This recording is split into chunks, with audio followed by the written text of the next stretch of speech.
Janine Gutierrez hindi nga nasilayan ng mga fans niya sa Asap Natin To episode today, April 21, 2024.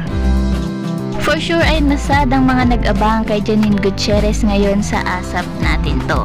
Marami nga sa kaniyang mga fans ang talaga raw nanonood lamang at inaabangan siya kapag siya ay nasa Asap Natin To. But sadly, wala nga po si Janine Gutierrez sa Asap Natin To. Komento naman ng ilan sa kaniyang mga fans ay dahil nga sa kabi-kabilang araw na endorsement ni Janine Gutierrez kaya nagiging hectic ang kaniyang schedule. Anyways, may bago nga ring proyektong gagawin si Janine Gutierrez under Dreamscape Entertainment at siguradong pinaghahandaanan niya ito.